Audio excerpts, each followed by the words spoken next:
న కదా చిన్మయాతేతు సంపృష్టా ఈదృశం వచః యుష్మాకం వచసా మేద్య ప్రతిబోధ ప్రవర్తతే. అత్రి మహర్షి వారికి చాలా కరుణ కలిగింది. అబ్బాయి సరే, జరిగిందేదో జరిగింది. ఎప్పుడు కానీ జరిగినటువంటి విషయము అది అనుభవంగా తీసుకొని వర్తమానాన్ని చక్కనైన భవిష్యత్తు నిర్మాణం కోసం ప్రయత్నం చేసేవాడు బుద్ధిమంతుడు. కానీ ఇంతకుముందు మనం బురద కాలంటే ఆ ఉదాహరణ ఉందే, ఇంకా పాస్ట్ను పట్టుకొని ఇంకా జరిగినటువంటి అనుభవాన్ని పట్టుకొని దాంట్లోనే చర్చిస్తూ వాడు ఎందుకన్నాడు వీడెందుకన్నాడు అని మాటలు చెప్తూ ఉంటే యమధర్మరాజు వట్టిగా ఉంటాడా? ఆయన కాలిని బెల్లు నొక్కేస్తాడు. కాబట్టి నువ్వు జరిగినటువంటి పాపాల గురించి ఆలోచించకురా అబ్బాయి. పరివర్తన జరిగింది, వచ్చాం, మీ మానవ జన్మ వచ్చిందండి, వట్టిగానే వస్తుందా? పుణ్యం బాగా ఉంటే దైవత్వం దివ్య శరీరం వచ్చేది, పాపం బాగా ఉంటే 100% పాపమే ఉంటే ఆసురీ జన్మ రాక్షస జన్మ వచ్చేది. రెండు ఉన్నాయి కాబట్టి ఈ జన్మ వచ్చింది మనకి. పండితుడికైనా రెండు అనుభవించవలసిందే, పాపము అనుభవించవలసిందే, పుణ్యం అనుభవించవలసిందే. కాబట్టి గతం గురించి ఆలోచించకు, గతాన్ని అనుభవంగా తీసుకొని ఇప్పుడు ఏం చేయాలి, భవిష్యత్తు గొప్పగా నిర్మాణం చేసుకోవడానికి ఇది ఆలోచన చేయాలి. ఇది బుద్ధిమంతుడి యొక్క లక్షణం. అందుకు ఒక సద్గురువు కావాలి మనకి. నువ్వు చేస్తున్నది తప్పు అని చెప్పేవాడు కావాలి. తప్పు అని చెప్పేవాళ్ళు చాలామంది ఉంటారండి. నువ్వు చేస్తుంది తప్పు, నువ్వు సరేరా తప్పు చేసినాను, కానీ ఏం చేస్తే పరిహారం జరుగుతుంది? సొల్యూషన్ చెప్పేవాడు తక్కువ, పాయింట్అవుట్ చేసేవాడు ఎక్కువ ఈ లోకంలో. అది జరుగుతున్నటువంటి. నేను చెప్పలేదా అంటే సరే చెప్పినవయ్యా తప్పు, మరి ఏం చెప్పినావు, సొల్యూషన్ ఏం చెప్పినావు? మనకు తెలిస్తే కదా.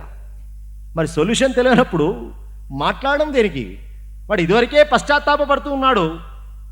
కాబట్టి తప్పు చేశానని గుర్తించి ఆ తప్పును ఎట్లా సరిదిద్దుకోవాలో రెండు మార్గాలను కూడా అత్యంత కరుణతో సులభంగా ఉపదేశించేటువంటి స్థానమే గురుస్థానం. అది గురువు యొక్క లక్షణం. అలాంటి అత్రి మహర్షి వారు, అబ్బాయి బాధపడకయ్యా, భయపడకు. గురువు యొక్క లక్షణం ఏమిటో తెలుసునా? మొట్టమొదలు అభయం. భయపడకురా, ధైర్యంగా ఉండు అని చెప్పడం గురువు యొక్క లక్షణం. కానీ నువ్వు తప్పు చేసినావా, అబ్బా ఎంత పాపం తెలుసాను, ఇక చాలా కష్టం, ఇక నువ్వు ఎన్ని యజ్ఞాలు చేయాలో తెలుసునా, మస్తు డబ్బు ఖర్చు పెట్టాలి. ఒక గురువు యొక్క లక్షణం ఇక్కడ కనబడుతున్నది. ఆచార్యుడి యొక్క లక్షణం పరమ కరుణ. పిలిచాడు, భయపడకు అని చెప్పి ఒక అద్భుతమైనటువంటి ఒక మంత్రాన్ని ఉపదేశం చేస్తున్నారు. ఈ మంత్రం చక్కగా జపం చేసుకో. పాప పరిహారమే కాదు, నీ భవిష్యత్తు కూడా గొప్పగా ఉంటుంది అని చెప్పి, శ్రేయస్సు కలుగుతుంది అని చెప్పి ఆశీర్వదించి అక్కడి నుంచి ఆ సప్తఋషులు వెళ్ళిపోయినారు. గురువులు ఎంతమంది దొరికినా, గురువుల ఉపదేశాలు ఎన్ని దొరికినా విశ్వాసం లేకుంటే ఆ ఉపదేశం పనిచేయదు. ఎంతమంది డాక్టర్లు ఉన్నా ప్రపంచంలో నీకు ఆ డాక్టర్ మీద విశ్వాసం ఉంటే తప్ప ఆ మందు నీకు పనిచేయదు. గురువు ఉపదేశం చేసిపోయినాడు, కానీ విశ్వాసం ఉండాలి కదా నీ దగ్గర. నా గురువు చెప్పిన మంత్రం నాకు ఫలితాన్ని ఇస్తుంది. ఈరోజు రామాయణంలో గురువు గారు చెప్పారు, ఇది నా జీవితంలో నేను అప్లికేషన్ చేసుకుంటే నాకు ఫలితం ఉంటుంది అనేటువంటి విశ్వాసం ఉండి మన జీవితంలో దాన్ని అప్లై చేసుకున్నప్పుడు నిజంగా నీవు రామాయణం విన్నవాడివి, రామాయణ ఫలితం నీకు దక్కినట్టు. చాలామందికి భాగవతం వింటే, రామాయణం వింటే, భారతం వింటే ఇంత గొప్ప ఫలితం అంటే వింటే వస్తుందా?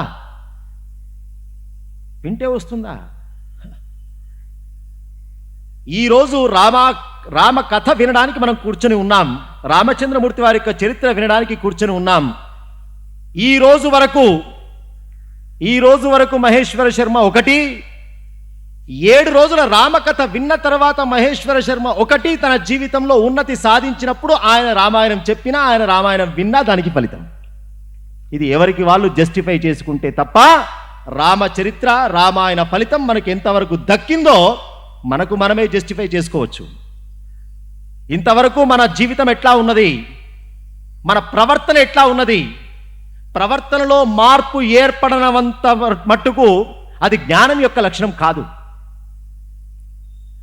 చీకటి తొలగితేనే కదా దీపం యొక్క జ్యోతి యొక్క గొప్పతనం బయటపడేది. అది గది మట్టుగా మొత్తం ఇంటికే వెలుగునిస్తున్నదా? ఇంకా చీకటి అట్లాగే ఉన్నది, దీపం పెట్టింది అట్లాగే ఉన్నదంటే ఇంకా ఏం లాభం? నువ్వు ఎన్ని దీపాలు పెట్టినా అంతే సంగతులు అని అర్థం.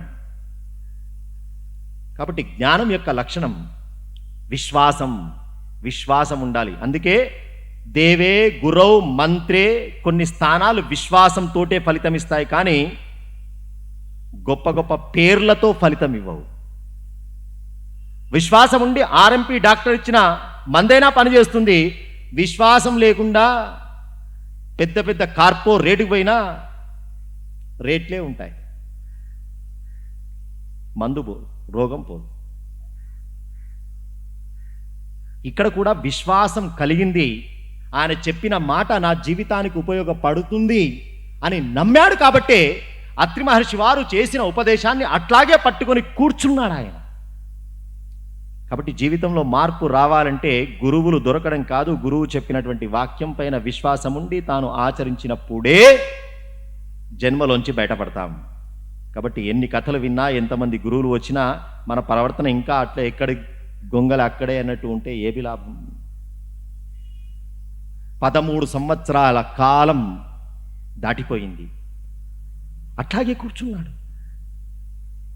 నిద్ర ఆహారాలు లేవు, పానీయం లేదు, తదేకమైనటువంటి తపస్సు, ఆ మంత్ర అనుష్ఠానం చేస్తూ అట్లాగే కూర్చున్నాడు. 13 సంవత్సరాల తర్వాత ఇదే సప్తర్షిగణం, ఈ 7 ఋషులు ఈ అడవి మార్గం గుండా, ఈ మార్గం గుండా వస్తూ ఉన్నారట. వస్తూ ఉంటే ఒక చెట్టు కింద ఒక పెద్ద పుట్ట కనబడ్డది. ఆ పుట్టలోంచి ఒక అద్భుతమైనటువంటి నాదం వినబడుతున్నది. ఆశ్చర్యపోయినారు ఆ సప్తర్షి గణం. చెట్టు ఏమిటి, పుట్ట ఏమిటి, పక్కన చెదలు చీమలు ఇన్ని ఉన్నాయి. పుట్ట అంటే సామాన్యంగా ఉంటుందా? ఏం లేకుండా ఉంటుందా? ఇన్ని ఉన్నా ఇక్కడ నుంచి ఏదో ఒక మానవ స్వరంతో ఒక నాదం వినబడుతున్నది. ఆశ్చర్యం కలిగినటువంటి ఆ సప్తఋషులు తమ దివ్య దృష్టితో చూసి, 13 సంవత్సరాల క్రితం అత్రి మహర్షి వారి యొక్క ఉపదేశము ద్వారా విశ్వాసంతో కూర్చున్నటువంటి వేటగాడా ఆయన, వేటగాడా అని చెప్పి తమ దగ్గర ఉన్నటువంటి ఆ దివ్య జలముతో ప్రోక్షణ చేస్తే పుట్టంతా చీల్చుకొని ఒక మహానుభావుడైనటువంటి అద్భుతమైనటువంటి తేజస్సుతోటి ఒక పరమ పురుషుడి యొక్క దర్శనం కలిగింది ఆ సప్త ఋషులకి. ఆశ్చర్యపోయినారు. ఎవరైనా ఎంత గొప్ప తేజస్సు, వేటగాడి యొక్క ఛాయ కనీసం కూడా కనిపించడం లేదే. దివ్య దృష్టితో గమనించినారు. అబ్బాయ్, ఇక పాత జన్మ కాదు, ఇప్పుడు కొత్త జన్మనిది. సన్యాసం తీసుకోనంత మట్టుకు, వైరాగ్యం కలగనంత మట్టుకు ఒకటి ఉంటుంది, పేరు వ్యవహారం.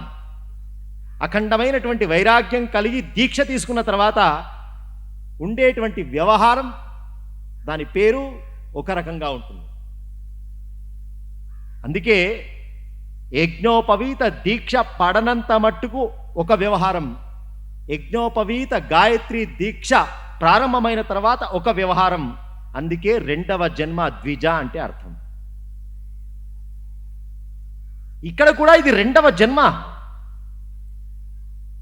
ఒక వేటగాడికి ఇంకా బాగా చెప్పాలంటే 3వ జన్మ. ఎందుకంటే యజ్ఞోపవీతం కాకముందు ఒకటి, యజ్ఞోపవీతం పడ్డ దగ్గర అగ్నిశర్మనాయి.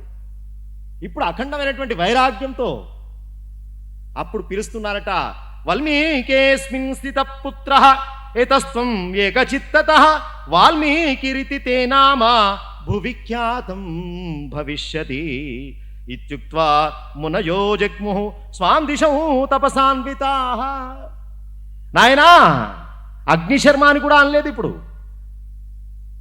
తండ్రి పెట్టినాడు అగ్నిలాంటి తేజస్సు కలిగిన పిల్లవాడు, నాకు ఎప్పుడు కూడా అంత అనుష్ఠాన తేజస్సు అతనిలో ఉంటుందని పిల్లవాడు పెట్టినాడు. కానీ ఇప్పుడు తపో అగ్నితో అలరాడుతున్నటువంటి మహానుభావుడు ఆయన.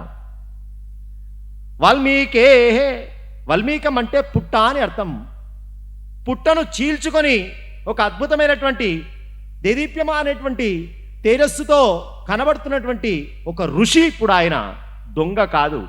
అందుకే వాల్మీకి, ఇది సప్తఋషి గణం ఇచ్చినటువంటి పేరు. వాల్మీకి అబ్బాయ్, నీ పాపమంతా పటాపంచలైపోయింది, అద్భుతమైనటువంటి శ్రేయస్సు నీకు కలుగుతుంది అని చెప్పి ఆశీర్వదించి అక్కడి నుంచి వెళ్ళిపోయినారు.